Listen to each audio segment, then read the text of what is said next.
16 বছর পর মিঠুনদাকে জিজ্ঞেস করলেও বলবে, আমিও জিজ্ঞেস করলে, আমাকেও জিজ্ঞেস করলে আমি বলবো যে আমাদের একই মনে হয়েছে। মানে এত বছরের যে গ্যাপ, আমাদের কোনো গ্যাপ মনে হয়।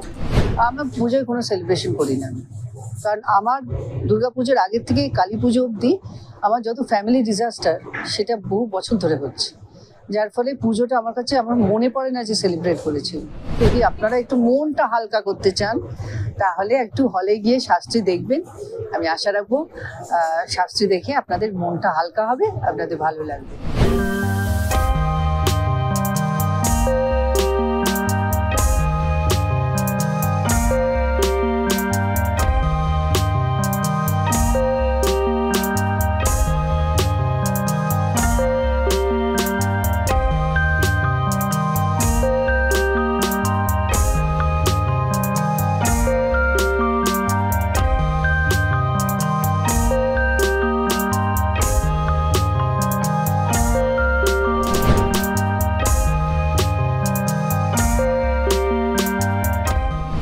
আমি খুব জ্যোতিষী বিশ্বাস করি এবং আমি স্টোনও বিশ্বাস করি।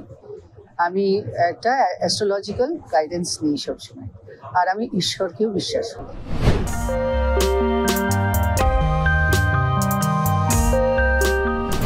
আমার মিঠুনদার সঙ্গে কাজ করা একটা অন্য অভিজ্ঞতা, খুব আনন্দ করে মজা করে আমরা শুটিংটা করি। এবং 16 বছর পর মিঠুনদাকে জিজ্ঞেস করলেও বলবে, আমিও জিজ্ঞেস করলে, আমাকেও জিজ্ঞেস করলে আমি বলবো যে আমাদের একই মনে হয়েছে। মানে এত বছরের যে গ্যাপ, আমাদের কোনো গ্যাপ মনে হয়। খুব এনজয় করে ছবিটা করেছি।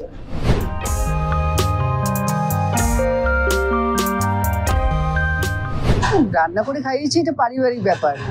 এবং মানে সে বলেও দিয়েছে কি খাবে, তো মেনুটা করে দিয়েছে, আমি সেটা রান্না করে এনেছি, খাইয়েছি।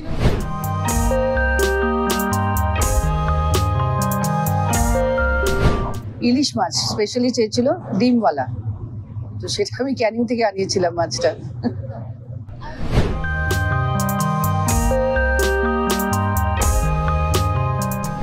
দেখো, আমি যেটা খাই খুব ব্যালেন্স করে খাই। ব্যালেন্সটা হচ্ছে মানে সবই খাই কিন্তু খুব মেপে খাই। সব খেতে আমি ওরা সেরকম কিছু না, এটা খাবো এটা খাবো না, সেরকম কিছু ব্যাপার নেই। স্পেশালি হোম ফুড আমি ভালোবাসি।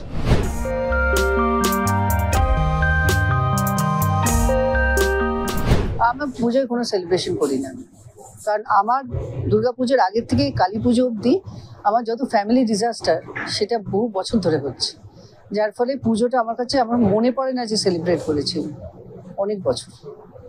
এবং আমি পুজোতে থাকিও না কলকাতায়।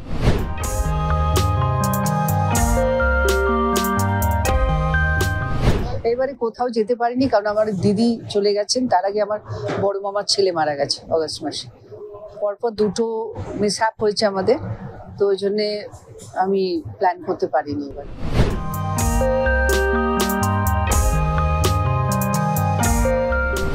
আমার মনে সে একটা ভয় আছে ডেফিনেটলি, কিন্তু আমি একটাই কথা বলতে চাই, এই মুহূর্তে মানুষ ভালো মুডে নেই, কেউ ভারাক্রান্ত, সব দুঃখিত একটা বিষয়।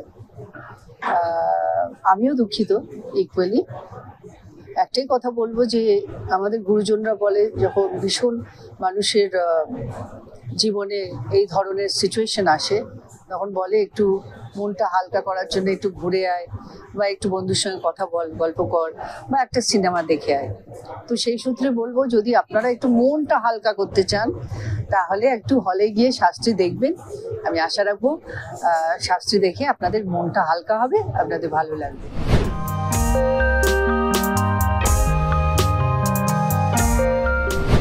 আমারও খুব ভালো লেগেছে, এবং যদি ভালো সাবজেক্ট সেরকম পাই ডেফিনেটলি আমি আবারও আসবো।